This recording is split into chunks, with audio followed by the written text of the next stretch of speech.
Bab 1, Pilihan di Ruang Eksekutif. Lantai 62 gedung Rosalind Group terkenal di kalangan karyawan dengan julukan yang tidak pernah diucapkan keras-keras, kulkas raksasa. Julukan itu disematkan bukan karena suhu pendingin ruangannya yang diputar hingga batas maksimal, melainkan karena atmosfer mengintimidasi yang selalu menguar dari setiap sudut lantai eksekutif tersebut. Udara di sana terasa lebih tipis, membuat siapapun yang menginjakkan kaki di atas karpet tebalnya secara otomatis akan menahan napas dan menjaga postur tubuh agar tetap tegak lurus. Dimas Aditya menelan ludah dengan susah payah. Pria berusia 26 tahun itu berdiri kaku di dalam kotak lift kaca yang terus melesat naik, mengabaikan pemandangan spektakuler kota metropolitan yang tersaji di balik punggungnya. Mata gelapnya terpaku pada angka digital berwarna merah di atas pintu lift yang terus bertambah. 50. 55, 60. Setiap angka yang berganti seolah menjadi ketukan palu godam yang menghantam dadanya. Tangannya yang memegang map plastik transparan terasa dingin dan sedikit berkeringat. Pagi ini seharusnya berjalan seperti biasa.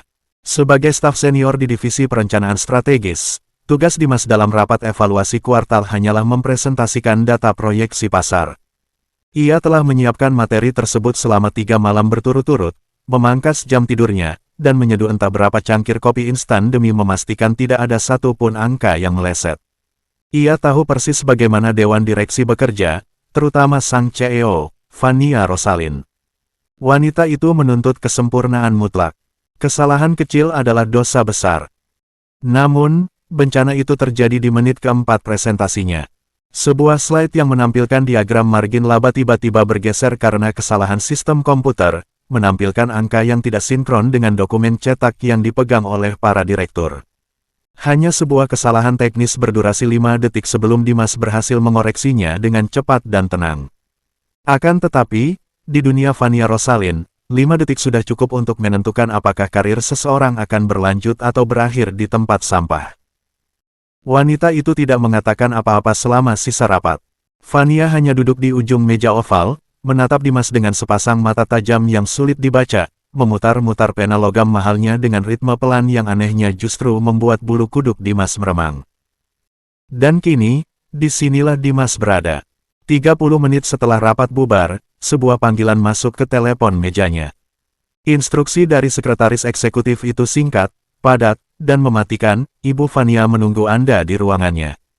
Sekarang. Ting. Pintu lift berdenting halus, membuka ruang menuju lobi eksekutif yang sunyi senyap. Meja resepsionis dari marmer hitam tampak kosong, menambah kesan lengang yang mencekam. Dimas merapikan kerah kemejanya yang mendadak terasa mencekik, menarik napas panjang, dan melangkah keluar. Suara pantofelnya yang beradu dengan lantai marmer terdengar menggema, menciptakan ritme langkah kaki menuju sebuah eksekusi. Di ujung lorong, sebuah pintu kayu jati ganda berukuran masif menjulang tinggi. Papan nama berwarna emas menempel elegan di salah satu pintunya, Fania Rosalind Chief Executive Officer. Dimas berdiri di depan pintu itu selama beberapa detik, mencoba merangkai kalimat pembelaan yang rasional di kepalanya. Ia akan meminta maaf atas insiden teknis tersebut. Ia akan memberikan jaminan bahwa kedepannya ia akan mengecek kompatibilitas perangkat keras secara personal sebelum rapat dimulai. Ia bahkan rela gajinya dipotong jika itu bisa menyelamatkan pekerjaannya. Menjadi tulang punggung keluarga membuat Dimas tidak memiliki privilese untuk menganggur. Dengan tangan yang sedikit gemetar, ia mengetuk pintu itu 2 kali. Ketukan yang mantap, namun penuh kehati-hatian. Masuk. 1 kata. Suara itu terdengar merdu namun memiliki ketegasan yang mutlak, menembus ketebalan pintu kayu jati dengan mudah. Dimas menekan gagang pintu perlahan dan mendorongnya terbuka. Ruang kerja sang CEO jauh lebih luas dari apartemen tipe studio tempat Dimas tinggal. Desain interiornya adalah perpaduan sempurna antara minimalisme modern dan kemewahan yang tidak mencolok. Dinding sebelah kanannya adalah kaca floor-to-ceiling yang menawarkan panorama kota tanpa halangan. Cahaya matahari siang menembus masuk, menerangi sofa kulit berwarna charcoal di sudut ruangan, rak buku-buku tebal yang tertata rapi, dan sebuah meja kerja dari kayu solid hitam yang tampak sangat mengintimidasi. Fania Rosalind berdiri membelakangi meja kerjanya, menghadap ke arah jendela raksasa. Postur tubuhnya sempurna.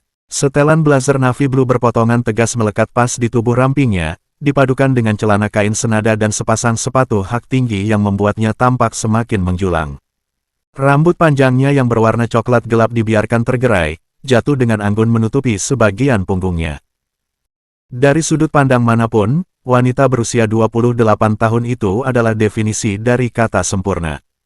Cantik, elegan, jenius dalam berbisnis, dan memiliki kekuasaan yang bisa menghancurkan saingan bisnisnya hanya dengan satu jentikan jari. Ia adalah ratu yang tak tersentuh. Permisi, Bu Fania. Anda memanggil saya. Suara Dimas memecah kesunyian yang menguasai ruangan tersebut. Ia berusaha keras menjaga agar nada suaranya tetap stabil dan profesional. Fania tidak langsung berbalik. Ia masih menatap lalu lintas kota yang terlihat seperti miniatur mainan di bawah sana. Tangan kanannya masuk ke dalam saku celana, sementara tangan kirinya memegang sebuah gelas kristal berisi air putih. Tutup pintunya, Dimas. Pastikan terkunci. Instruksi itu membuat jantung Dimas melewatkan satu detakan. Terkunci. Mengapa ia harus mengunci pintu? Apakah ia akan dipecat dengan cara yang sangat rahasia? Apakah ada kesalahan fatal lain dalam proyeksi datanya yang baru diketahui wanita itu? Berbagai skenario buruk berputar cepat di kepala Dimas, namun insting bertahannya sebagai bawahan yang patuh segera mengambil alih. Ia menuruti perintah itu, memutar kunci kecil di bawah gagang pintu hingga terdengar bunyi klik yang halus namun terasa memekakkan telinga. Setelah pintu terkunci, Dimas berjalan mendekat, berhenti sekitar 2 meter dari meja kerja sang CEO. Ia menundukkan kepalanya sedikit. Saya mengerti tujuan Anda memanggil saya kemari, Bu. Saya ingin menyampaikan permohonan maaf yang sebesar-besarnya atas insiden slide presentasi pagi ini. Itu sepenuhnya kelalaian saya karena tidak memastikan kompatibilitas format kabel proyektor dengan laptop yang saya gunakan. Saya berjanji hal ini tidak akan. Aku tidak memanggilmu ke sini untuk membahas slide bodoh itu, Dimas. Perkataan Fania memotong kalimat Dimas di udara. Wanita itu berbalik dengan gerakan yang sangat pelan dan elegan, meletakkan gelas kristalnya di atas meja kerja. Wajahnya, seperti biasa, datar, tanpa ekspresi yang bisa dibaca. Matanya yang tajam menelusuri wajah Dimas, turun ke kerah kemejanya yang rapi, lalu kembali naik untuk mengunci pandangan pria itu. Dimas terpaku. Jika bukan karena masalah pekerjaan, lalu apa? Apakah karena rumor kedekatannya dengan Siska yang belakangan ini sering dibicarakan orang-orang HRD? Tidak mungkin. Mengapa seorang CEO seperti Fania Rosalind peduli pada gosip rendahan antar karyawan? Fania mulai melangkah. Suara ketukan hak sepatunya beradu dengan lantai marmer yang tidak tertutup karpet, menciptakan ritme konstan yang anehnya terdengar seperti detak jarum jam yang menghitung mundur waktu kematian Dimas. Wanita itu berjalan memutari meja kerjanya, memangkas jarak di antara mereka berdua. Alih-alih berhenti di seberang meja, Fania terus melangkah mendekat. Ia baru berhenti ketika jarak di antara ujung sepatu hak tingginya dan pantofel hitam Dimas hanya tersisa beberapa sentimeter. Kedekatan ini jelas melanggar batas profesional. Dimas bisa mencium aroma parfum sang CEO dengan sangat jelas, perpaduan mahal antara vanila, sandalwood, dan sedikit sentuhan mus yang memabukkan sekaligus mengintimidasi. Secara refleks, Dimas mengambil satu langkah mundur. Namun, Fania maju satu langkah. Matanya menyipit sedikit, seolah menantang pria itu untuk mundur lagi. Dimas menelan ludah. Di belakangnya hanya ada udara kosong dan pintu kayu yang baru saja ia kunci. Ia terjebak. Bu Fania, panggil Dimas, kali ini suaranya sedikit bergetar, pertahanan profesionalnya mulai retak oleh tekanan psikologis yang luar biasa ini. Ia meremas map plastik di tangannya erat-erat, mencari semacam sau untuk kewarasannya. Jika bukan karena rapat tadi pagi, lalu ada masalah apa? Apakah evaluasi kinerja saya bulan ini tidak memenuhi standar? Fania memiringkan kepalanya sedikit. Sebuah senyuman, sangat tipis, nyaris tak terlihat, terlukis di sudut bibirnya yang dipoles lipstik berwarna merah gelap. Itu bukan senyuman ramah. Itu adalah senyuman seekor predator yang telah menyudutkan mangsanya di jalan buntu. Kinerjamu selalu di atas standar, Dimas. Kamu datang paling pagi, pulang paling malam. Kamu teliti, analitismu tajam, dan kamu punya loyalitas yang sangat membosankan namun efisien. Kamu adalah aset berharga bagi Rosalind Group. Suara Fania mengalun rendah, nyaris seperti sebuah bisikan yang hanya ditujukan untuk didengar oleh mereka berdua. Dimas tidak merasa lega sedikit pun dengan pujian itu. Otaknya yang terbiasa berpikir logis sedang memberikan peringatan merah. Ada yang tidak beres. Atmosfer di ruangan ini berubah menjadi terlalu berat, terlalu pekat. Ia mendongak, mencoba membalas tatapan Fania, namun ia segera menyadari bahwa sorot mata wanita itu tidak lagi sedingin es seperti di ruang rapat. Ada sesuatu yang lain di sana. Sesuatu yang panas, posesif, dan berbahaya. Fania mengangkat tangan kanannya perlahan. Gerakan itu sangat lambat, membuat Dimas sempat mengira wanita itu akan menamparnya karena alasan yang tak masuk akal. Namun, tangan itu melewati udara di antara mereka dan berhenti tepat di depan wajah Dimas. Jemari lentik yang dihiasi kuku berpoles merah itu menyentuh rahang bawah Dimas. Sentuhan itu seringan bulu, namun terasa seperti sengatan listrik bervoltase tinggi yang langsung melumpuhkan sistem saraf pria itu. Napas Dimas tercekat. Ia membeku di tempatnya, matanya membesar menatap Fania dengan ketidakpercayaan yang absolut. Batas antara atasan dan bawahan, batas antara langit dan bumi, batas antara profesionalitas dan sesuatu yang sangat tabu, hancur lebur hanya dengan satu sentuhan sederhana tersebut. Masalahku bulan ini, Dimas. Fania melanjutkan kalimatnya yang sempat terputus, suaranya kini terdengar serak dan menggoda, jauh dari nada otoriter yang biasa ia gunakan untuk memarahi para manajer. Ibu jarinya membelai lembut garis rahang Dimas, sementara telunjuknya mengetuk pelan dagu pria itu. Adalah bahwa aku sudah bosan melihatmu menghabiskan waktu dengan rekan-rekan kerja wanitamu di kantin, membicarakan hal-hal sepele yang tidak berguna. Otak Dimas blank, kosong, logika apapun yang tersisa di kepalanya menguap ke udara. CEO Rosalind Group, wanita paling ditakuti di dunia bisnis, pewaris kekayaan triliunan rupiah, baru saja mengeluh karena melihatnya makan siang dengan teman-temannya. Ini tidak masuk akal. Ini pasti sebuah ujian. Atau ia sedang bermimpi karena kurang tidur. Saya tidak mengerti maksud Anda, Bu Fania, jawab Dimas terbata-bata. Ia berusaha mundur, namun punggungnya tidak sengaja menabrak sudut meja kecil tempat tanaman hias diletakkan. Ia benar-benar terpojok. Senyum Fania melebar, kali ini senyuman itu terlihat utuh dan penuh arti. Ia menatap lurus ke dalam sepasang mata Dimas yang menyiratkan kepanikan luar biasa. Wanita itu menyukai reaksi ini. Ia menyukai kenyataan bahwa pria cerdas dan kaku di hadapannya ini kini kehilangan kata-kata. Tidak perlu mengerti, sayang. Kamu hanya perlu memilih, bisik Fania pelan. Jarak wajah mereka kini begitu dekat hingga Dimas bisa merasakan hembusan napas hangat wanita itu di permukaan kulitnya. Jemari lentik Fania kini turun dari dagu, merayap pelan menyusuri kerah kemeja Dimas, dan berhenti tepat di atas simpul dasinya. Wanita itu menarik pelan dasi tersebut, memaksa Dimas untuk menunduk sedikit agar wajah mereka sejajar. Kamu mau memilih jadi pacarku? Atau langsung jadi suamiku? Goda Fania dengan senyum tipis yang penuh arti, jemarinya yang lentik perlahan menyentuh dagu Dimas lagi, seolah memastikan pria itu tidak bisa memalingkan wajahnya ke arah lain.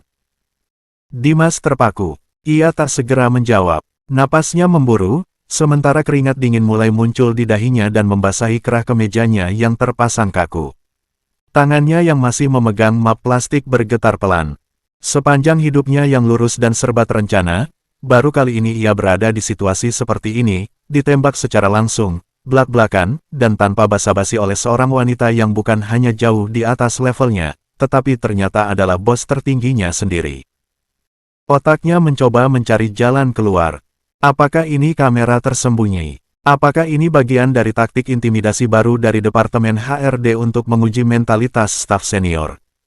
Namun, menatap mata coklat gelap Fania yang memancarkan keseriusan dan gairah yang tidak ditutup-tutupi, Dimas tahu bahwa wanita ini tidak sedang bercanda.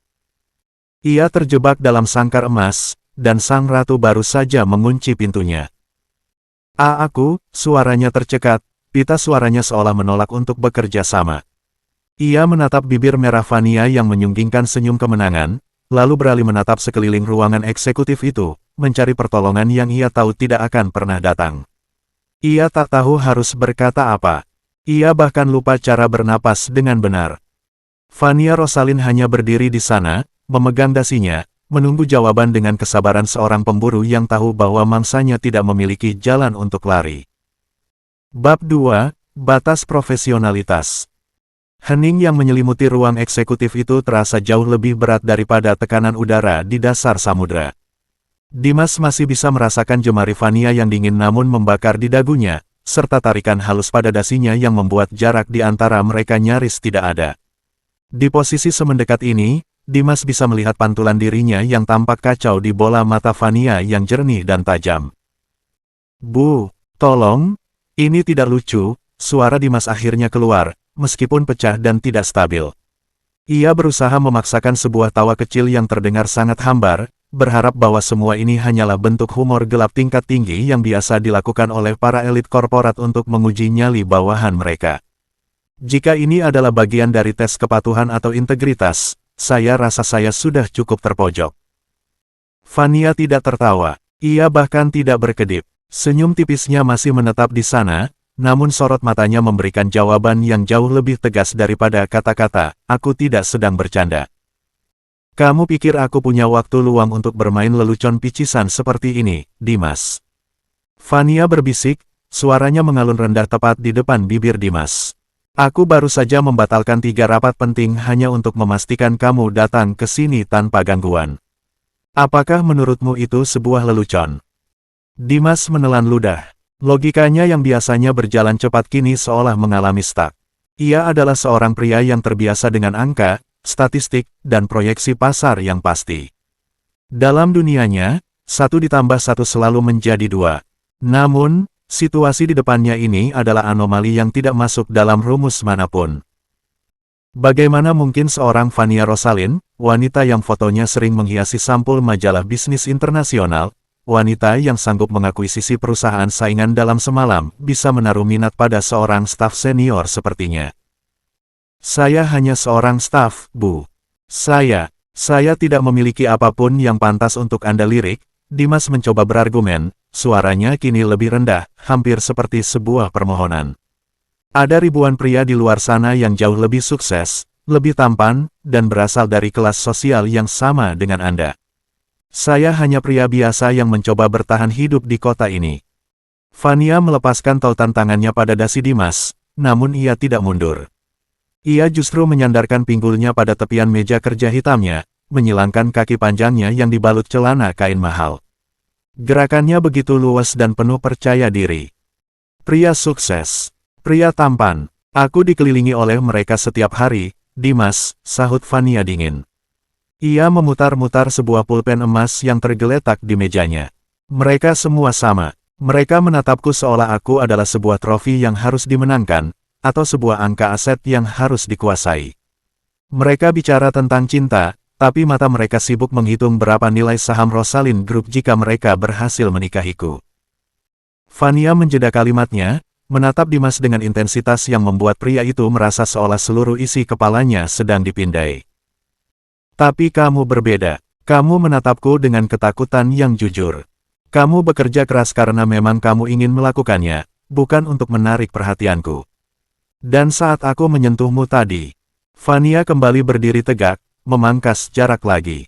"Jantungmu berdetak begitu kencang hingga aku bisa merasakannya di ujung jariku. Itu adalah reaksi yang tidak bisa dipalsukan oleh pria-pria bermuka 2 di luar sana." Dimas memalingkan wajahnya, tidak sanggup menatap mata Fania lebih lama lagi. "Tapi ini salah, Bu. Kita berada di lingkungan profesional. Saya adalah bawahan Anda.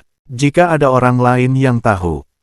"Siapa yang akan tahu?" potong Fania cepat. "Pintu ini terkunci. Seluruh lantai ini berada di bawah kendaliku. Dan yang paling penting, pilihannya ada di tanganmu. Menjadi pacarku atau suamiku. Aku tidak memberikan pilihan ketiga, seperti tetap menjadi bawahan." Dimas tersentak. "Maksud Anda, jika saya menolak keduanya, Anda akan memecat saya?" Fania mengangkat bahu dengan santai, sebuah gerakan yang terlihat sangat elegan namun memiliki implikasi yang mengerikan bagi Dimas. "Aku tidak pernah bilang begitu. Tapi, aku adalah wanita yang sangat kompetitif.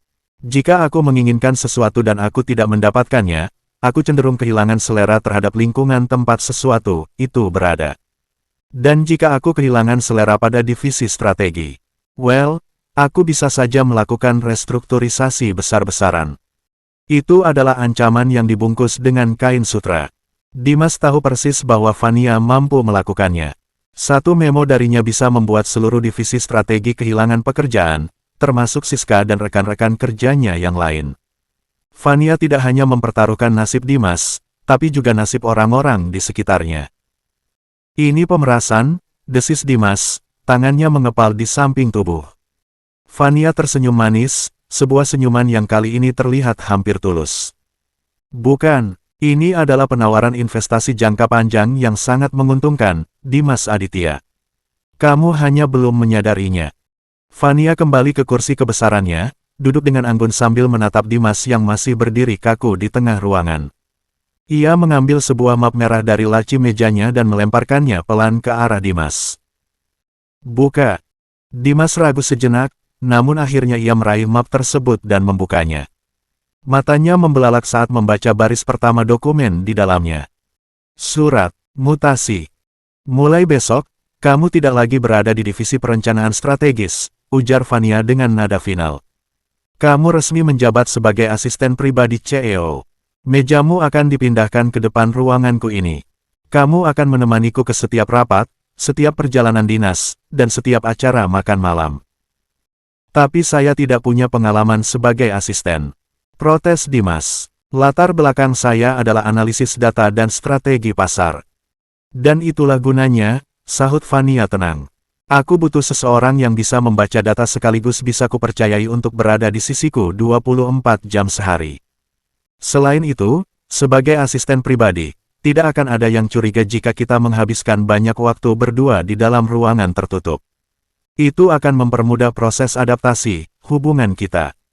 Dimas merasa dunianya baru saja runtuh dan dibangun kembali dalam bentuk yang tidak ia kenali. Ia masuk ke ruangan ini sebagai staf biasa yang takut dipecat karena kesalahan teknis, dan sekarang ia akan keluar sebagai asisten pribadi dari wanita paling dominan yang pernah ia temui, dengan status hubungan yang masih menggantung di udara. Anda tidak bisa memutuskan ini sendiri, Bu.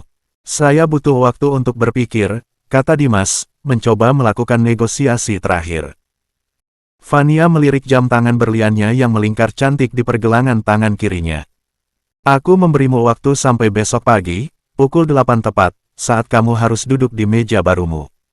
Dan Dimas yang baru saja berbalik untuk menuju pintu, berhenti sejenak.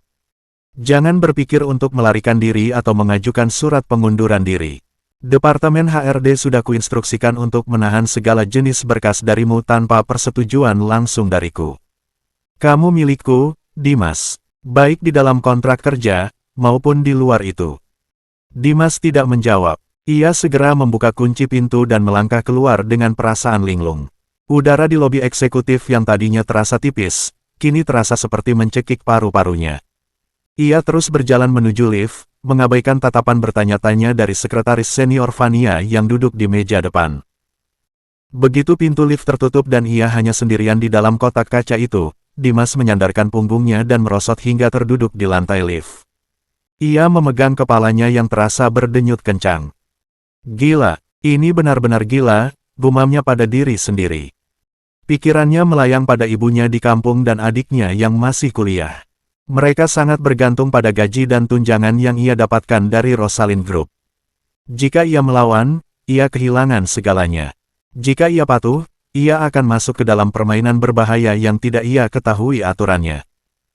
Saat lift berdenting di lantai 20, lantai divisinya, Dimas mencoba merapikan dirinya sebisanya. Ia menghapus keringat dingin di dahinya dan memasang wajah sedatar mungkin. Namun, begitu ia keluar dari lift, Siska sudah berdiri di sana dengan wajah penuh rasa ingin tahu. Dim, lo nggak apa-apa. Gila, lo lama banget di atas. Tadi Pak Andre, manajer kita, sampai nanyain, katanya lo dipanggil khusus sama Ibu Fania. Lo nggak dipecat, kan? Siska memberondongnya dengan pertanyaan sambil mengekor di belakang Dimas menuju kubikel mereka. Dimas duduk di kursinya, menatap layar monitornya yang masih menampilkan sisa-sisa pekerjaan tadi pagi. Segala sesuatunya terasa sangat asing sekarang. Gue nggak dipecat, sis, jawab Dimas singkat, suaranya terdengar lelah. Terus, apa kata si Ratu Es itu? Dia marah soal slide tadi pagi. Dimas terdiam sejenak. Ia teringat sentuhan tangan Fania di dagunya dan bisikan godaan yang membuat jantungnya hampir meledak. Ia teringat surat mutasi di dalam map merah yang kini ia sembunyikan di dalam tasnya. Dia cuma bilang ada perubahan posisi. Gue nggak di divisi ini lagi mulai besok, kata Dimas pelan. Mata Siska membelalak. Apa? Lo dipindah kemana? Cabang luar kota? Atau bagian gudang? Ya ampun, kejam banget sih kalau cuma gara-gara kesalahan kecil kayak gitu. Enggak, bukan luar kota. Dimas menarik napas panjang, mempersiapkan diri untuk kejutan yang akan meledak di kantor ini besok pagi. Gue dipindah ke lantai atas. Jadi asisten pribadi Ibu Fania. Suara Siska yang melengking kaget seketika membuat seluruh orang di ruangan itu menoleh ke arah mereka. Namun Dimas tidak peduli lagi. Pikirannya sudah melayang jauh ke lantai 62, ke balik pintu kayu jati yang terkunci, di mana seorang wanita cantik sedang menunggunya dengan sebuah jebakan manis yang bernama cinta. Malam itu, Dimas tidak bisa tidur. Ia menatap langit-langit apartemennya yang sempit, membayangkan wajah Fania. Ia sadar, hidupnya yang tenang dan biasa-biasa saja telah berakhir. Besok pagi, saat jam menunjukkan pukul 8, ia akan melangkah masuk ke dalam sangkar emas itu. Dan ia mulai bertanya-tanya pada dirinya sendiri, apakah ia benar-benar merasa takut, atau justru ada secercah perasaan lain, sebuah debaran terlarang, yang mulai tumbuh di balik rasa takutnya itu. Esok pagi adalah penentuannya. Pilihan antara menjadi pacar atau suami mungkin terdengar ekstrim, tapi Dimas tahu satu hal, Fania Rosalind tidak pernah menerima jawaban tidak. Dan entah mengapa, membayangkan jemari lentik itu kembali menyentuhnya, membuat napas Dimas kembali memburu di tengah kegelapan malam. Bab 3, Surat Mutasi yang Tak Terduga. Matahari pagi baru saja menyembul dari balik deretan gedung pencakar langit, memantulkan cahaya kemasan di atas fasad kaca markas besar Rosalind Group. Bagi ribuan karyawan yang melangkah masuk ke lobi megah itu setiap paginya, hari Rabu hanyalah bagian dari rutinitas yang melelahkan menuju akhir pekan. Namun bagi Dimas Aditya, pagi ini terasa seperti hari pertama ia melangkah ke medan perang tanpa membawa senjata apapun. Ia berdiri di depan mesin pemindai kartu identitas turnstile di lobi utama lebih lama dari biasanya. Kemeja putihnya tersetrika rapi, dasi abu-abunya terikat sempurna, tidak miring sedikit pun seperti kemarin, dan sepatu pantofelnya disemir mengkilap. Secara fisik, ia terlihat seperti staf profesional pada umumnya. Namun secara mental, Dimas merasa seolah seluruh isi perutnya sedang diaduk-aduk. Semalaman ia hampir tidak tidur. Matanya memerah, menatap kosong ke arah kartu akses berlogo Rosalind Group di tangannya. Kemarin, kartu ini hanya memberinya akses hingga lantai 20. Hari ini, HRD pasti sudah memperbarui sistemnya. Dengan helaan napas panjang yang terdengar pasrah, Dimas menempelkan kartunya. Bunyi bip hijau berbunyi, dan palang besi itu berputar, membiarkannya masuk. Bukannya langsung menuju lift khusus eksekutif, Dimas memutuskan untuk naik ke lantai 20 terlebih dahulu. Ia harus membereskan barang-barangnya dan berpamitan. Bagaimanapun juga, ia sudah menghabiskan 3 tahun terakhir di divisi perencanaan strategis. Tempat itu adalah zona nyamannya. Saat pintu lift terbuka di lantai 20, suasana masih relatif sepi. Jarum jam baru menunjukkan pukul 7:15 menit. Hanya ada beberapa staf cleaning service dan 2 atau 3 rekan kerjanya yang terkenal rajin. Dimas berjalan gontai menuju kubikelnya. Ia menarik sebuah kardus kosong dari bawah meja, yang tadinya ia simpan untuk membawa pulang arsip-arsip lama, dan mulai memasukkan barang-barang pribadinya. Cangkir kopi bergambar pinguin pemberian Siska. Jaket tebal yang selalu ia pakai saat pendingin ruangan terasa membeku. Bingkai foto kecil berisi potret dirinya bersama ibu dan adiknya di depan rumah mereka yang sederhana. Beberapa buku referensi strategi bisnis. Dan tentu saja, sekotak obat sakit kepala yang selalu menjadi andalannya setiap kali tenggat waktu proyek mendesak. Dimas baru saja memasukkan buku terakhirnya ketika suara langkah kaki tergopoh-gopoh terdengar mendekat. Siska muncul dengan napas tersengal-sengal, tas tangannya masih menggantung setengah jatuh di bahu. Lo beneran pindah hari ini? Pekik Siska tertahan, matanya membelalak melihat kardus di atas meja Dimas. Pagi, sis. Iya, mulai jam 8 nanti gue udah harus standby di atas, jawab Dimas sambil tersenyum tipis, mencoba menyembunyikan kegetiran dalam suaranya. Siska meletakkan tasnya dengan kasar di atas meja dan berkacak pinggang. Gue kira omongan lo kemarin sore cuma halusinasi gara-gara lo dimarahi Bu Fania. Gila, Dim, asisten pribadi CEO. Lo sadar nggak sih seberapa sering Bu Fania ganti asisten dalam setahun terakhir? 3 kali, Dim. 3 kali. Dan semuanya resign karena kena mental atau masuk rumah sakit gara-gara stres. Gue nggak punya pilihan, sis. Surat mutasinya mutlak. Kalau gue nolak, urusannya bisa panjang, sahut Dimas. Suaranya sengaja direndahkan agar tidak menarik perhatian karyawan lain yang mulai berdatangan. Tepat pada saat itu, seluruh ponsel dan komputer di ruangan tersebut berdenting nyaris bersamaan. Sebuah notifikasi email broadcast dari Departemen Sumber Daya Manusia. Dimas melirik layar monitor komputer Siska yang masih menyala. Subjek email itu dicetak tebal, pengumuman internal, restrukturisasi posisi asisten pribadi CEO. Hanya butuh waktu kurang dari 1 menit sebelum suasana lantai 20 yang tadinya tenang berubah menjadi seperti sarang lebah yang diganggu. Bisik-bisik mulai terdengar dari setiap sudut kubikel. Beberapa kepala menyembul, menatap langsung ke arah Dimas dengan pandangan campuran antara takjub, iba, dan penuh curiga. Tentu saja, fenomena ini tidak wajar. Seorang analis data senior yang jarang berinteraksi dengan media atau tamu VIP tiba-tiba ditarik menjadi orang kepercayaan nomor 1 bagi Sang Ratu S. Dimas, ke ruangan saya sebentar. Suara berat dan tegas itu memotong keributan. Pak Andre, manajer perencanaan strategis, berdiri di ambang pintu ruangannya. Wajah pria parubaya itu tampak tegang, kacamata bacanya bertengger rendah di hidungnya. Dimas mengangguk, meninggalkan kardusnya, dan mengikuti atasannya masuk. Begitu pintu ditutup, Pak Andre menghela napas berat sambil memijat pangkal hidungnya. Saya baru saja menerima email dari HRD 5 menit sebelum broadcast itu menyebar.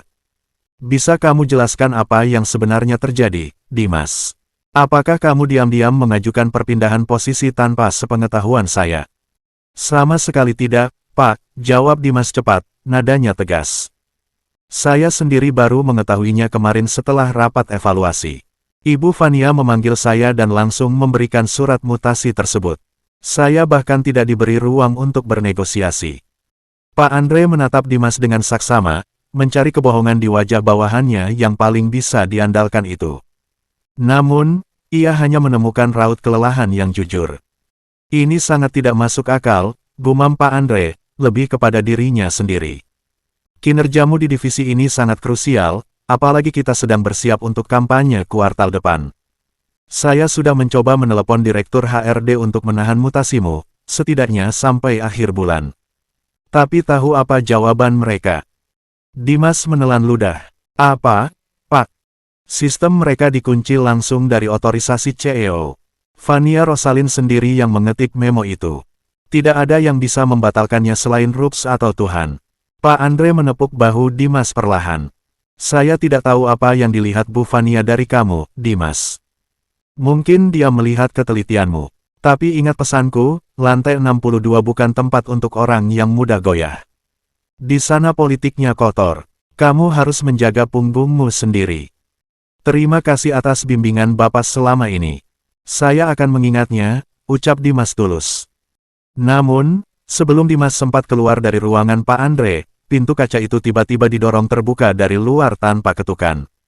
Sesosok pria jangkung dengan setelan jas abu-abu perak buatan desainer ternama melangkah masuk dengan aura arogansi yang kental. Reza Rosalin, Wakil Presiden Direktur, sepupu Fania yang sekaligus merupakan bayang-bayang ancaman terbesar di dalam perusahaan ini. Pak Andre segera berdiri dari kursinya, menunduk hormat. Pak Reza, selamat pagi. Ada yang bisa saya bantu hingga Bapak turun ke lantai kami? Reza tidak mempedulikan Pak Andre. Matanya yang tajam dan sinis langsung terkunci pada Dimas. Ia melangkah mendekat, aroma parfum maskulinnya yang kuat langsung mendominasi ruangan kecil itu. Reza mengamati Dimas dari ujung rambut hingga ujung kaki, senyum meremehkan terlukis jelas di bibirnya.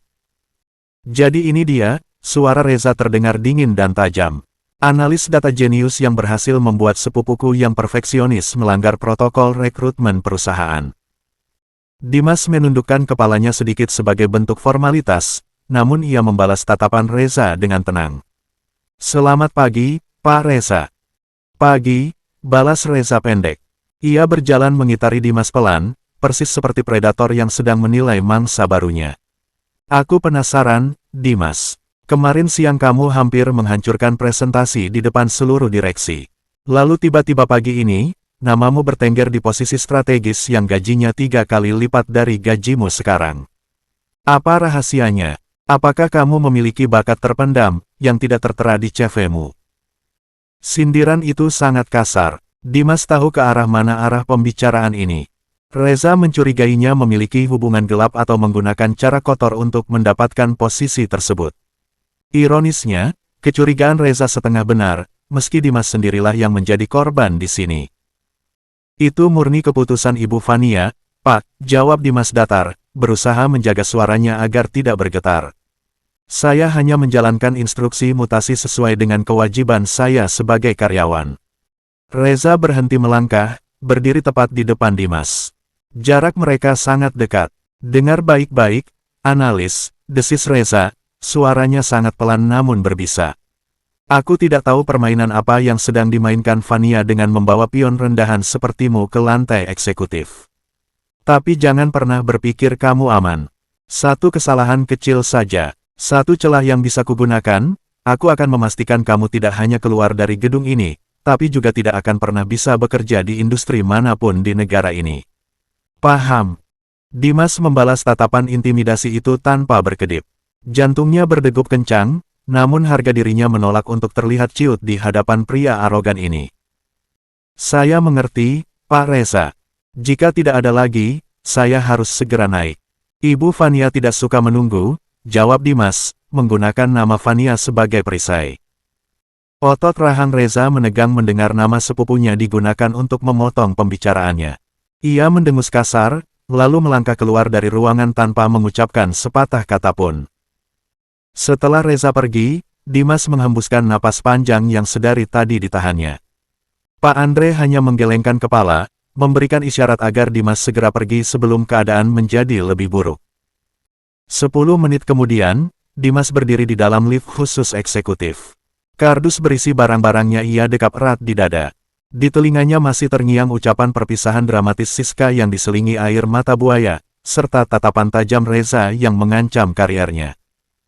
Angka digital di atas lift terus merangkak naik.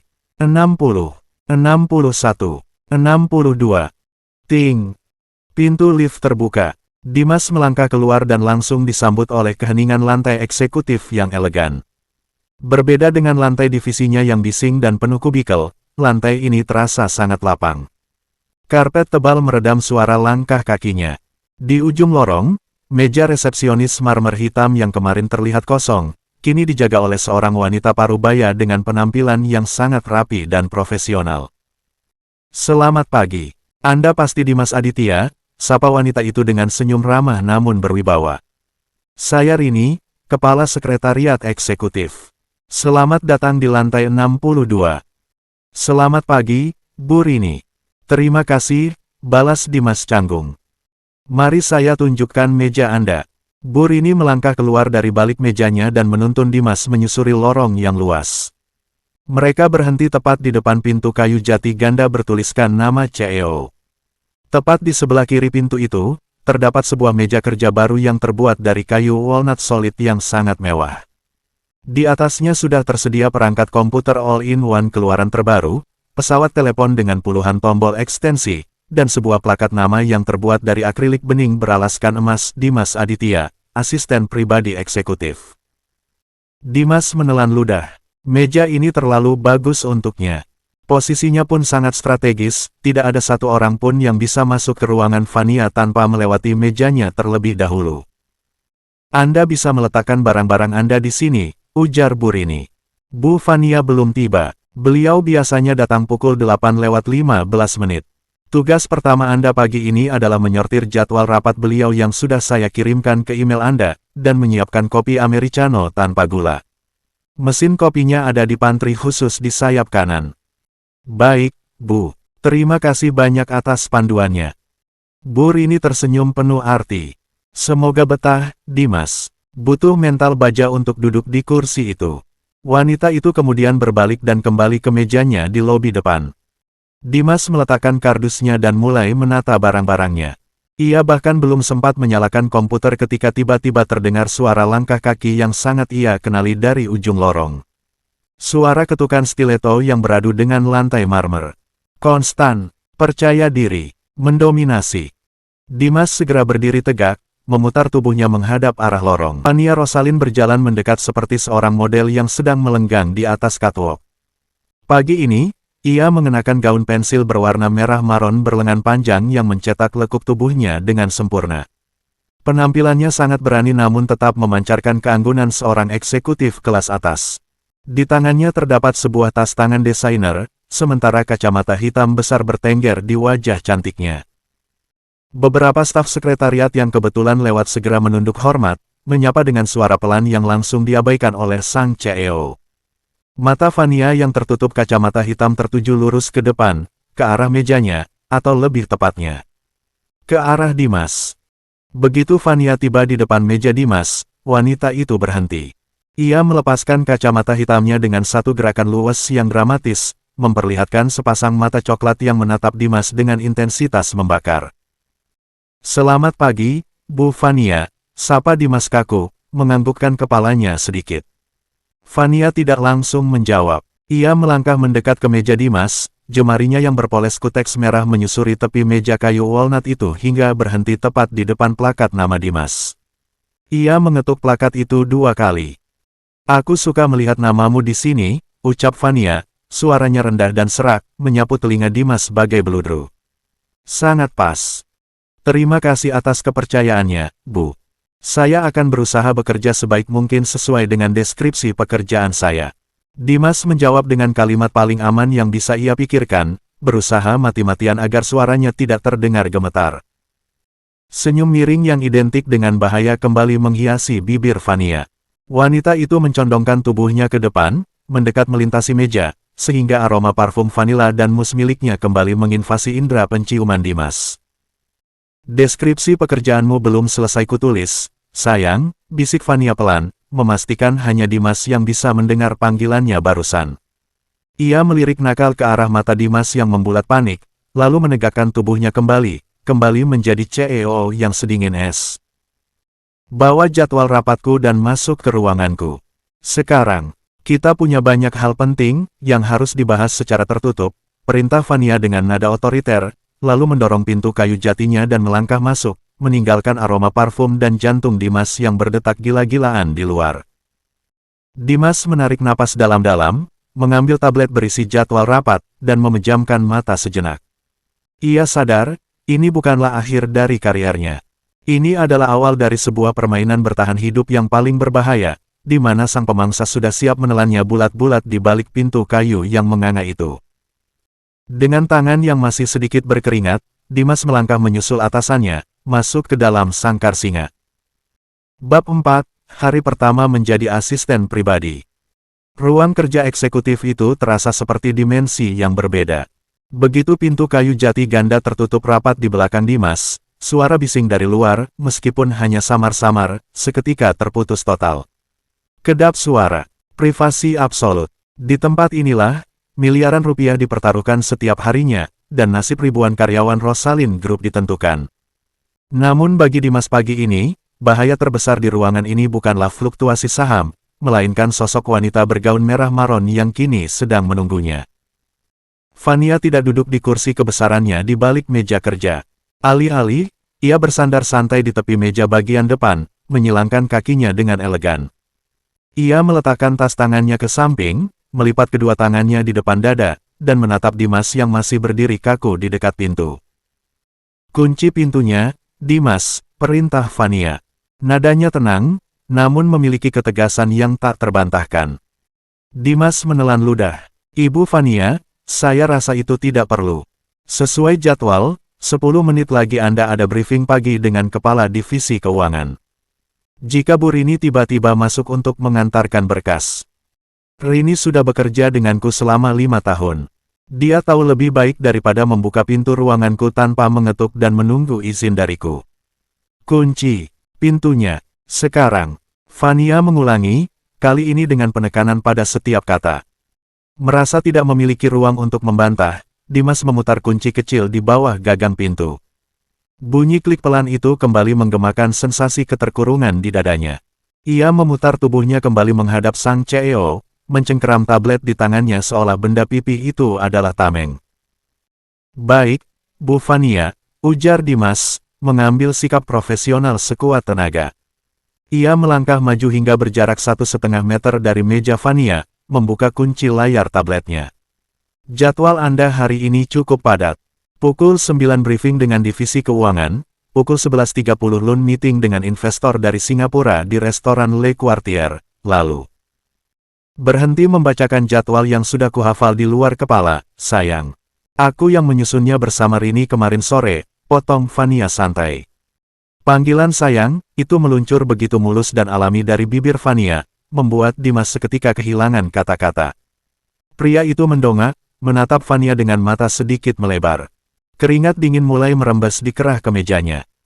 Bu Fania, tolong, panggil saya dengan nama saya. Jika ada yang mendengar. Peredam suara di ruangan ini dipasang dengan spesifikasi militer, Dimas. Bahkan jika ada bom yang meledak di lobi bawah, kita tidak akan terganggu, sahut Fania sembari tersenyum geli melihat kepanikan asisten barunya. Wanita itu menegakkan tubuhnya, melangkah pelan mendekati Dimas. Lagi pula, aku tidak memanggilmu masuk untuk membahas angka-angka membosankan dari Divisi Keuangan. Kita di sini untuk membahas deskripsi pekerjaanmu yang sebenarnya. Dimas mundur selangkah, namun Fania dengan cepat menahan lengannya. Sentuhan tangan wanita itu, meski terhalang oleh kain kemeja panjang Dimas, terasa seperti besi panas. Fania menatap lurus ke dalam mata Dimas. Pertama, Fania memulai, suaranya berubah menjadi bisikan rendah yang menggetarkan.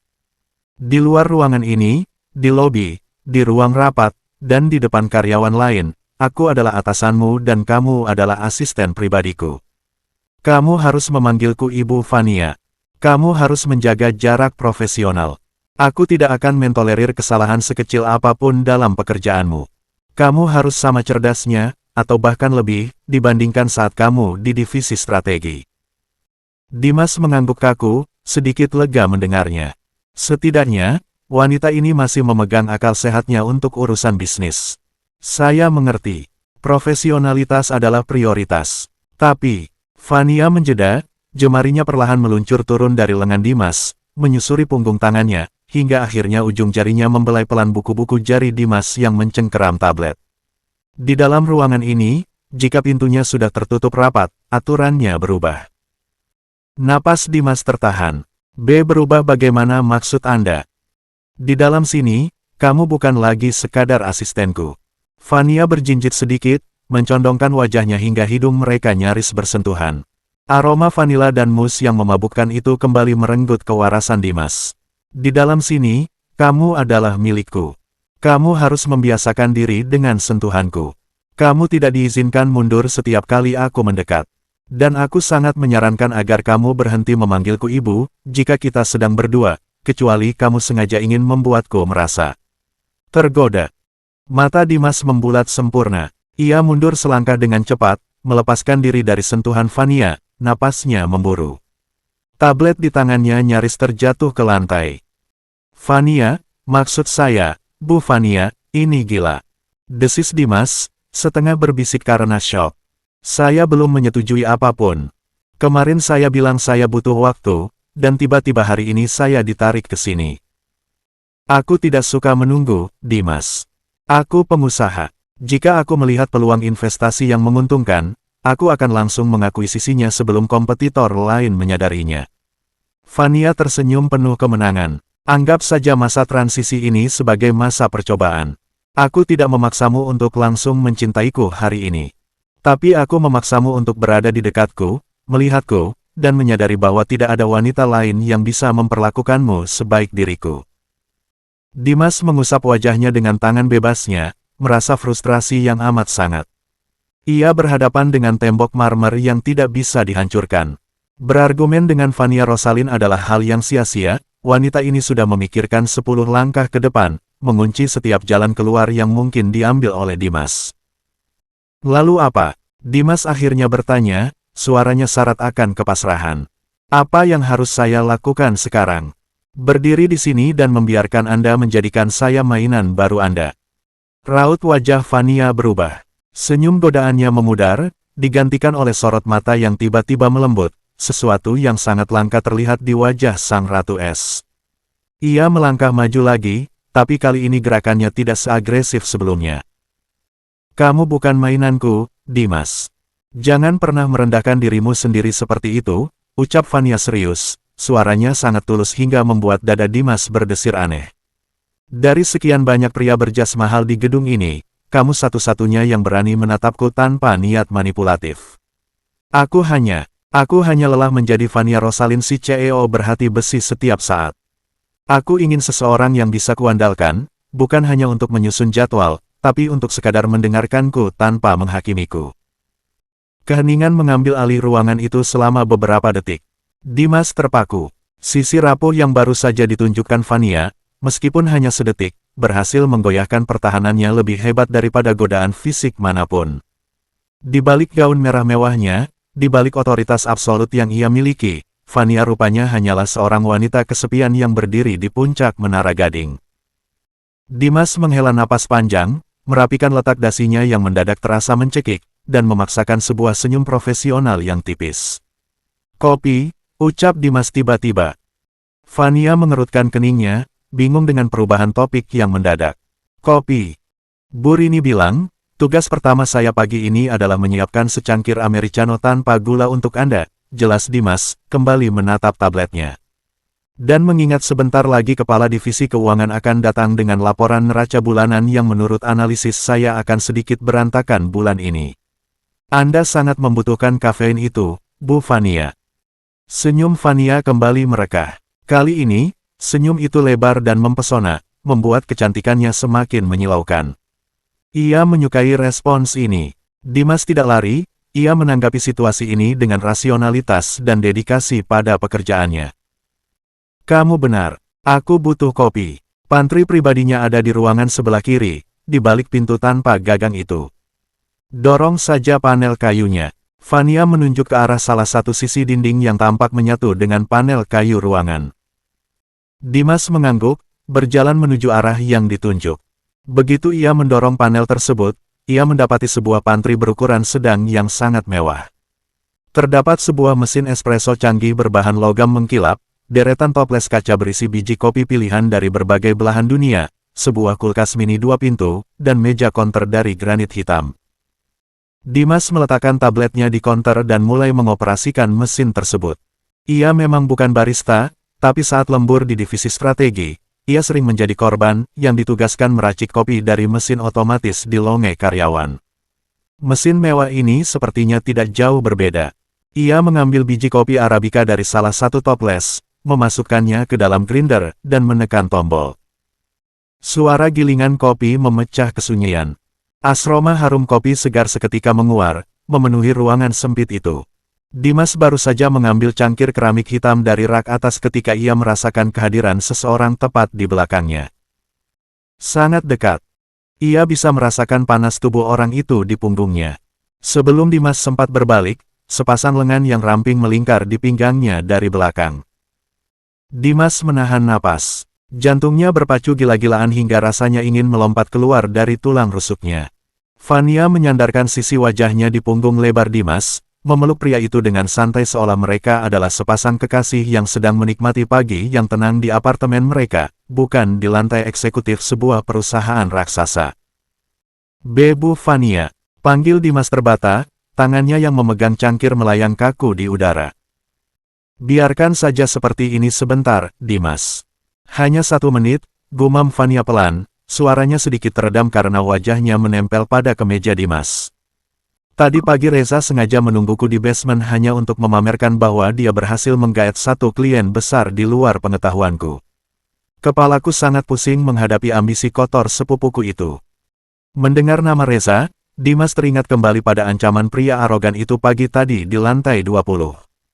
Insting protektifnya, entah dari mana datangnya, tiba-tiba muncul. Meskipun akalnya meneriakkan bahwa ini salah, tubuh Dimas menolak untuk menjauh. Ia berdiri diam, membiarkan Fania memeluknya. Dia mendatangi saya tadi pagi saat saya sedang berkemas, ucap Dimas pelan. Ia memutuskan untuk jujur. Fania seketika mengurai pelukannya, memutar tubuh Dimas agar menghadapnya.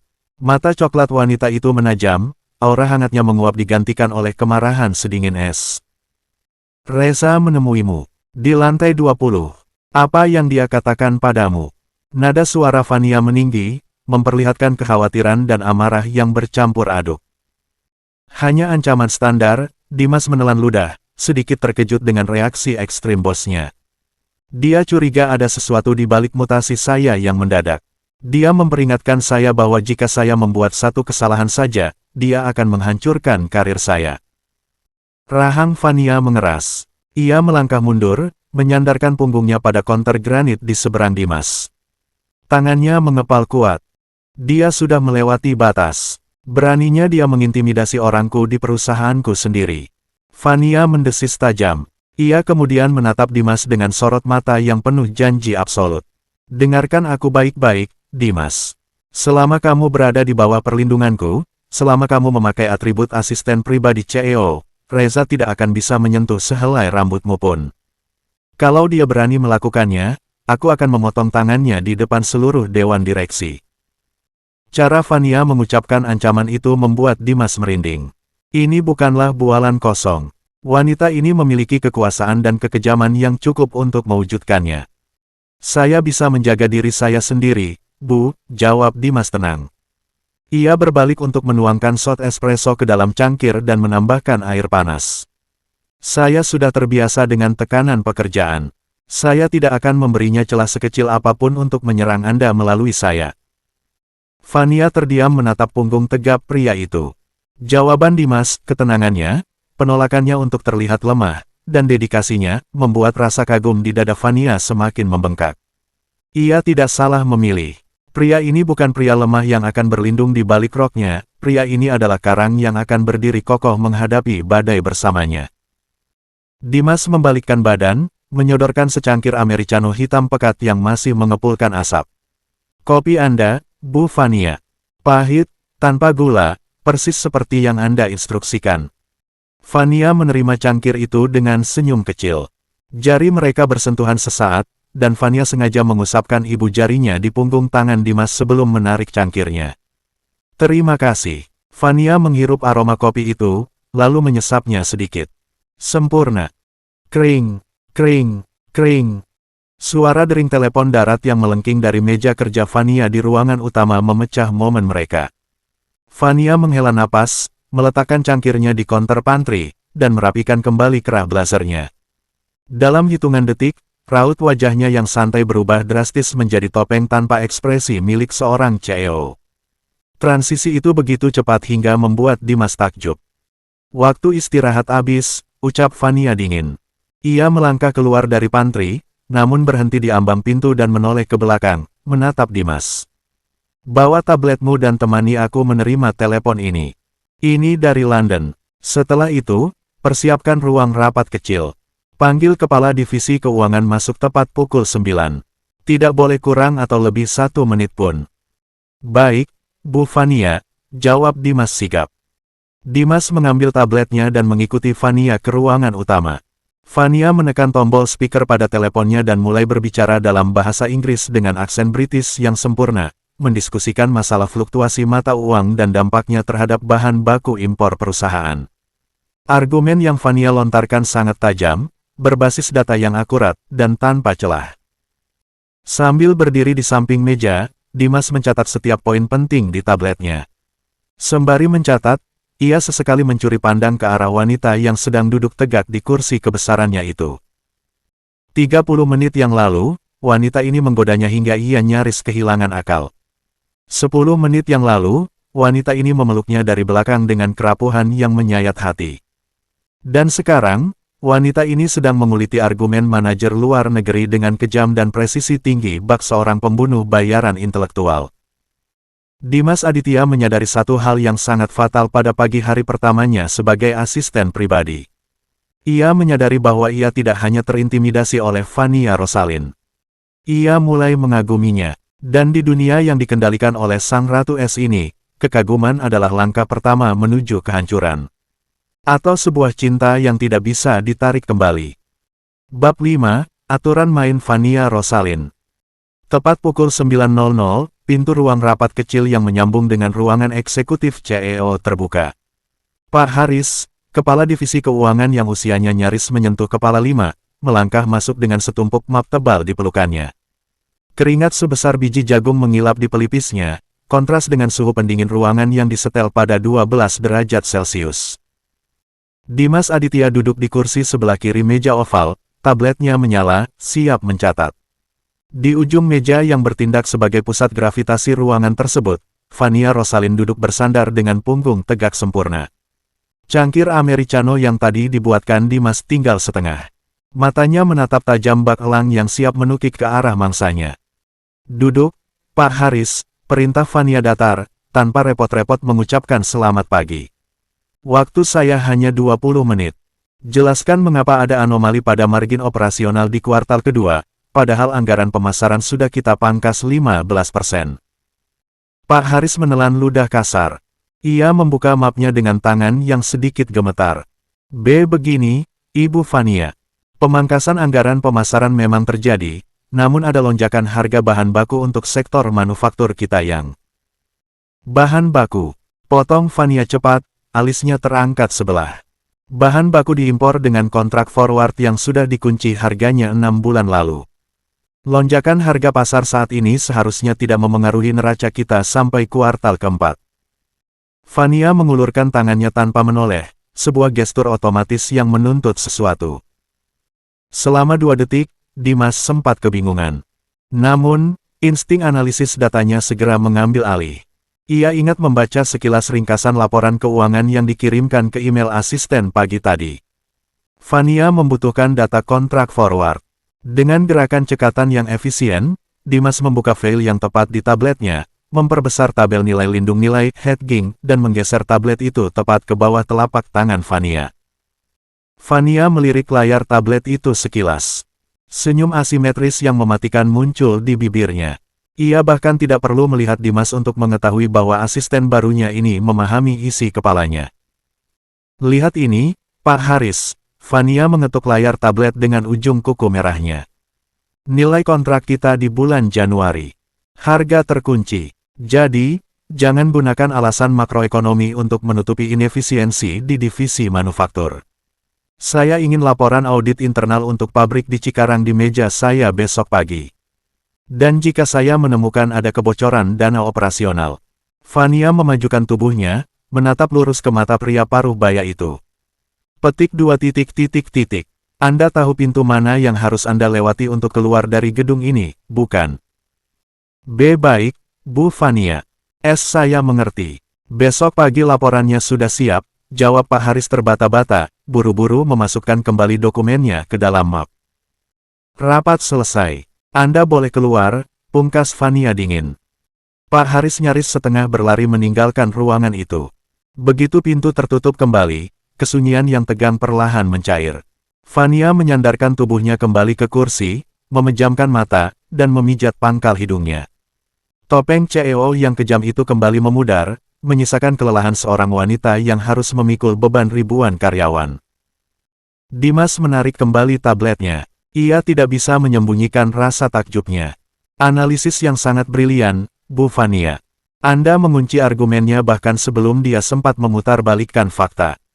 Fania membuka matanya, menatap Dimas dengan sorot mata yang melunak. Di lantai ini, tidak ada yang berani mengatakan kebenaran kecuali mereka terdesak, Dimas. Itu sebabnya aku butuh seseorang yang kepalanya tidak hanya berisi ketakutan.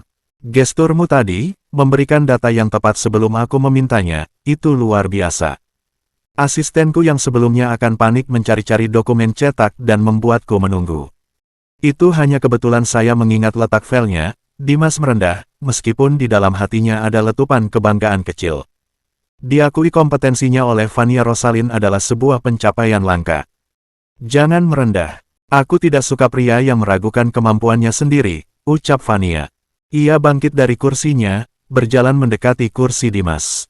Bukannya berdiri di samping, wanita itu justru duduk menyamping di tepi meja, tepat di depan Dimas, menghalangi pandangan pria itu ke arah lain. Aroma parfum vanila dan mus kembali menguar, mengirimkan sinyal bahaya ke otak Dimas. Pria itu refleks memundurkan kursinya sedikit. Mengingat performamu yang memuaskan di sesi pertama tadi, aku rasa ini saat yang tepat untuk menetapkan aturan main kita, sayang, bisik Fania, mengabaikan usaha Dimas untuk menjaga jarak.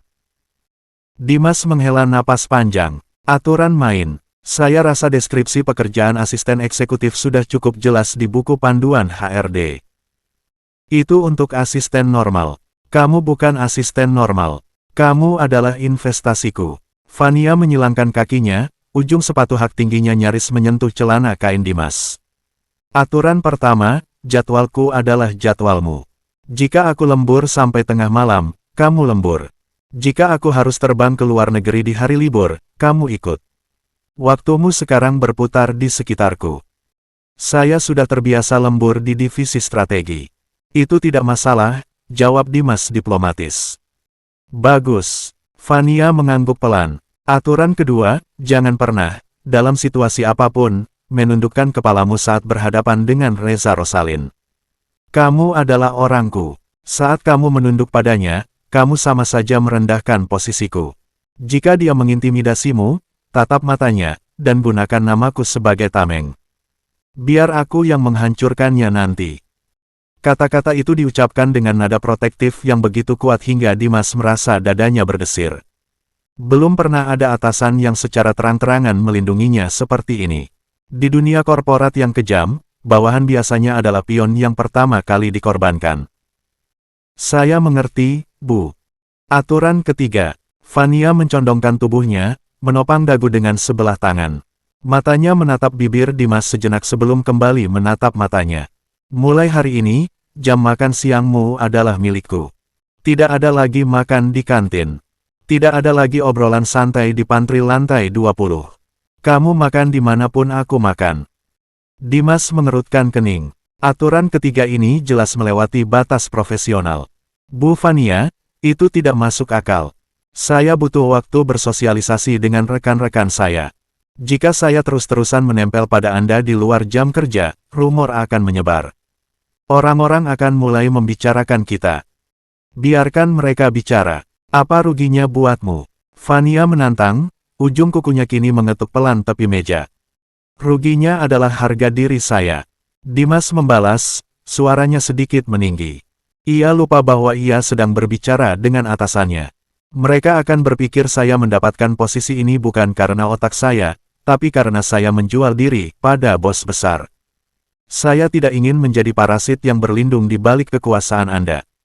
Keheningan seketika menyergap. Dimas tersadar akan nada suaranya dan buru-buru menunduk. Maaf, Ibu Fania, saya tidak bermaksud berteriak. Saya hanya... Alih-alih marah, Fania justru tersenyum. Bukan senyum sinis atau menggoda, melainkan senyum puas yang tulus. Ia mengulurkan tangannya, merapikan letak dasi Dimas dengan lembut. Justru itu yang aku cari darimu, Dimas. Harga diri. Kamu marah karena kamu tahu kapasitasmu. Jangan pernah hilangkan api itu, gumam Fania.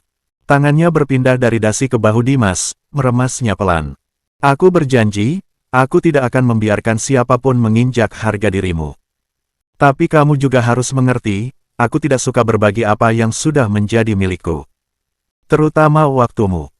Sebelum Dimas sempat merespons kalimat posesif itu, getaran panjang terdengar dari saku celana Dimas. Pria itu merogoh sakunya dan mengeluarkan ponselnya. Layar menyala, menampilkan pesan pop-up dari WhatsApp. Siska cerewet, Dim. Jam 12 nanti kantin ya. Gue udah siapin 1000 pertanyaan buat lo soal Ratu S. Lo utang cerita sama gue. Dimas memejamkan mata frustrasi. Siska benar-benar tidak tahu waktu. Lebih parah lagi, Fania yang berada sangat dekat darinya bisa membaca pesan itu dengan jelas. Udara di sekitar Fania mendadak membeku. Mata coklatnya menyipit tajam menatap layar ponsel Dimas. "Siapa Siska cerewet ini?" tanya Fania, suaranya mendadak setajam silet. "Apakah dia wanita yang sama yang duduk di sebelahmu saat di divisi strategi? Yang sering membawakanmu bekal makan siang?" Dimas menelan ludah. Daya ingat Fania ternyata sangat menakutkan. "Dia hanya sahabat saya, Bu. Kami sering bekerja dalam tim yang sama. Tidak lebih dari itu."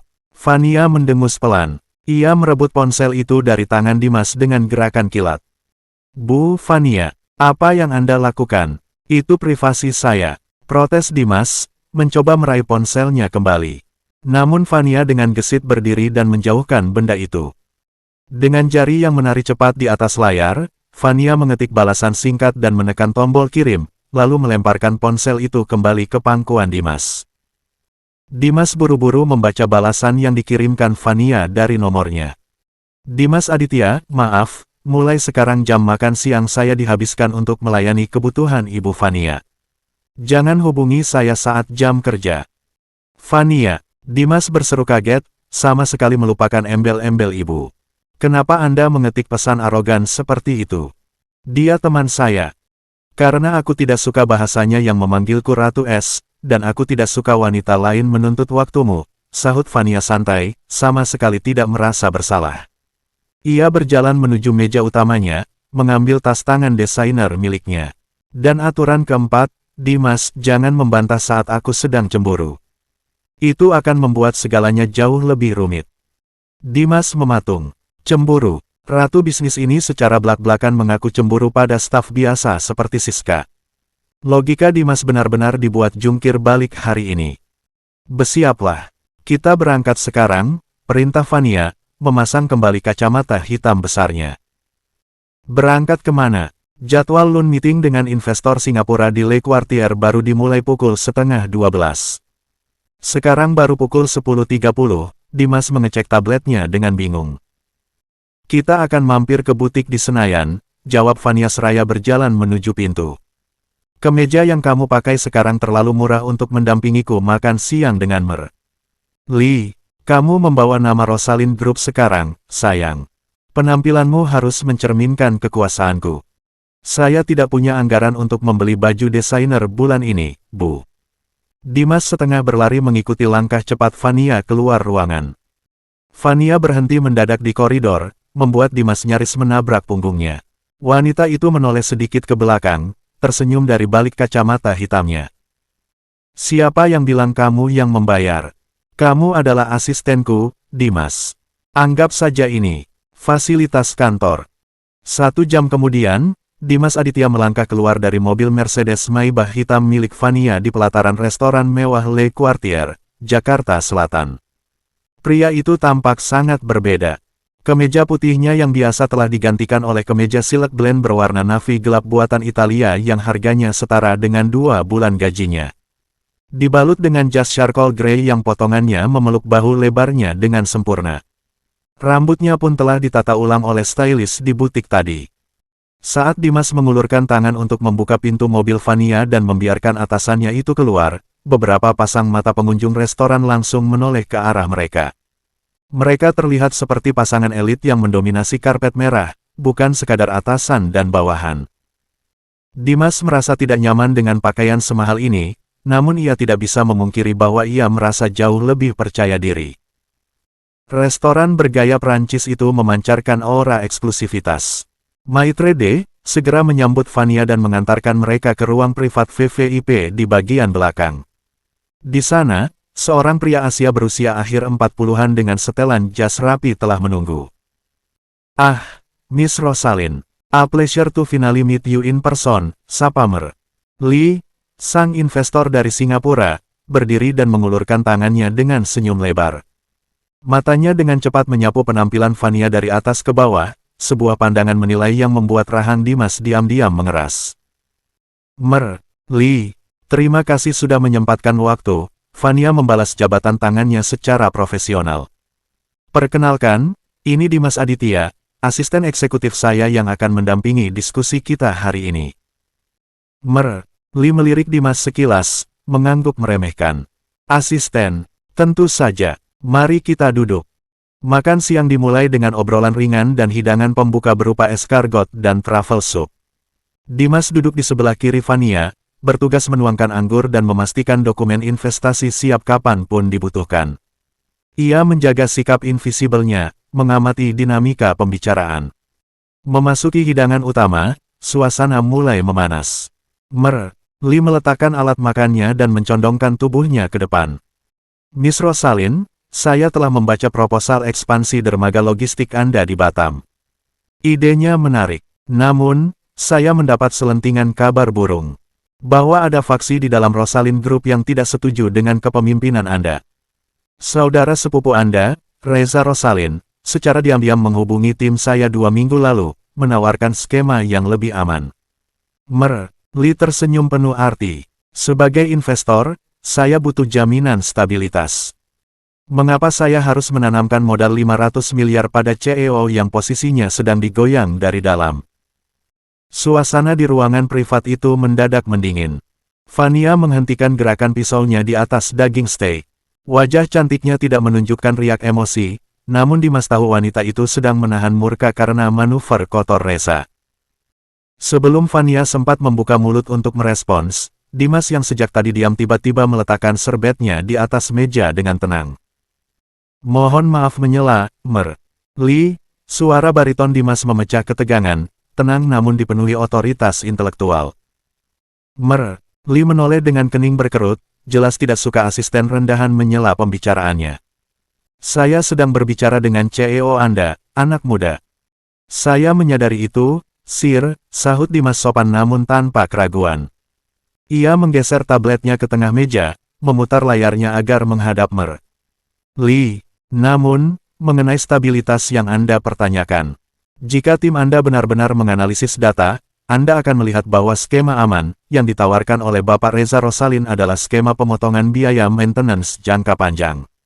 Itu akan menghasilkan lonjakan profit instan di tahun pertama, namun meningkatkan risiko kerusakan infrastruktur logistik sebesar 40% di tahun ketiga. Dimas mengetuk layar, menampilkan grafik komparasi risiko. Ibu Vania tidak membangun Rosalind Group untuk keuntungan instan. Proposal dermaga Batam ini menggunakan material baja anti korosi dengan standar Jerman. Biaya awalnya memang lebih tinggi, namun return of investment ROI Anda akan terkunci aman selama 20 tahun ke depan tanpa biaya perbaikan besar. Dimas menatap lurus ke mata Lee, mengaplikasikan aturan kedua Vania, jangan pernah menunduk pada siapapun yang merendahkan posisi bosnya. Jadi, pertanyaan sebenarnya adalah, Lee, apakah Anda investor kelas teri yang mencari uang cepat dan kabur sebelum kapalnya karam, atau Anda adalah visioner sejati yang pantas bermitra dengan Rosalind Group? Keheningan yang mematikan turun di ruangan itu. Vania menatap Dimas dengan mata sedikit membelalak. Ia terkejut. Pria ini tidak hanya melindunginya dari serangan psikologis, tapi juga membungkam mulut investor raksasa itu menggunakan data yang sangat presisi dan bahasa tubuh yang tak tergoyahkan.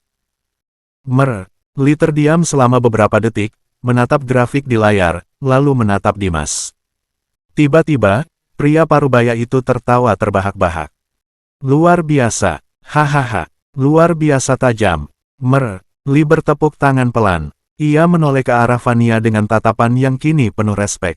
Miss Rosalind, Anda memiliki anjing penjaga yang sangat ganas dan cerdas. Dia menggigit tepat di urat nadi argumen saya. Dia bukan anjing penjaga, Lee, Vania menjawab dengan senyum tipis yang mematikan, rasa bangga meledak-ledak di dadanya. Dia adalah tangan kanan saya. Dan dia benar, keputusan ada di tangan Anda. Sisa makan siang itu berjalan dengan sangat lancar. Lee menyetujui pendanaan tahap awal tanpa banyak berdebat lagi. Kesepakatan bernilai ratusan miliar itu ditutup dengan jabat tangan hangat. Dalam perjalanan pulang di dalam mobil Maybach yang melaju menembus kemacetan Sudirman, suasana terasa lebih intim. Pembatas kaca antara kursi penumpang dan sopir telah dinaikkan oleh Vania, memberikan mereka privasi total. Dimas menghela napas panjang, bersandar lelah di kursi kulit yang empuk. Adrenalin yang memompa jantungnya selama berhadapan dengan Lee perlahan surut, menyisakan kelelahan mental. Itu sangat berbahaya, Dimas, suara Fania memecah kesunyian. Jika Li tersinggung dengan ucapanmu tadi, investasi 500 miliar bisa melayang. Dia sengaja memancing Anda untuk melihat apakah Anda akan terpancing emosi soal Reza, jawab Dimas tanpa membuka matanya. Saya hanya memberikan data yang tidak bisa dia bantah. Dan saya tahu, pria arogan seperti dia hanya menghargai orang yang berani membalas gertakannya. Tiba-tiba, Dimas merasakan sebuah tangan yang lembut namun kokoh menyentuh pahanya. Pria itu membuka matanya dengan cepat, terkesiap. Fania telah bergeser dari posisinya, duduk sangat dekat di sebelahnya. Wanita itu tidak memakai sabuk pengaman, menyandarkan separuh berat tubuhnya pada lengan Dimas. Aku tidak pernah melihat sisi dominanmu yang itu di kantor, bisik Fania lambat-lambat. Matanya menatap wajah Dimas dengan kekaguman yang tak ditutup-tutupi, bercampur dengan kilatan gairah yang jelas. Cara kamu membelaku di depan Li. Cara kamu berbicara seolah kamu memiliki seluruh perusahaan ini. Itu sangat seksi, Dimas. Jantung Dimas kembali memompa darah dengan liar. Sentuhan Fania di pahanya perlahan bergerak naik secara halus, mengirimkan gelombang kejut ke seluruh sistem sarafnya. Bu Fania, kita di dalam mobil, peringat Dimas dengan suara serak, mencoba menahan tangan wanita itu dengan tangannya sendiri. Namun sentuhan kulit mereka justru memperburuk situasi. Tangan Fania terasa sangat pas berada di genggamannya. Kacanya gelap gulita, sayang. Pak sopir tidak bisa melihat atau mendengar apa-apa ke belakang, Fania membalas dengan senyum menggoda. Ia mencondongkan wajahnya, hidungnya menyentuh rahang Dimas. Hari ini kamu telah menyelamatkan proyekku dan menyingkirkan bayang-bayang Reza dari ruang rapat. Aku rasa asisten eksekutifku yang luar biasa ini pantas mendapatkan bonus hari pertamanya. Bonus, ulang Dimas dengan napas tertahan, akal sehatnya mulai terkikis oleh aroma vanila dan kelembutan bibir Fania yang kini menyapu pelan lehernya. Ya, bisik Fania persis di telinga Dimas. Aturan kelima, Dimas Aditya, apapun bonus yang kuberikan, kamu tidak diizinkan untuk menolaknya. Dan sebelum Dimas sempat merangkai kata penolakan, Fania telah menarik tengkuk pria itu, menyatukan bibir mereka dalam ciuman yang dalam, menuntut, dan penuh dengan adrenalin kemenangan yang memabukkan. Di dalam kemewahan mobil yang melaju di tengah hiruk-pikuk ibu kota, tembok pertahanan profesionalitas Dimas Aditya akhirnya mengalami keretakan pertama yang tidak bisa lagi diperbaiki.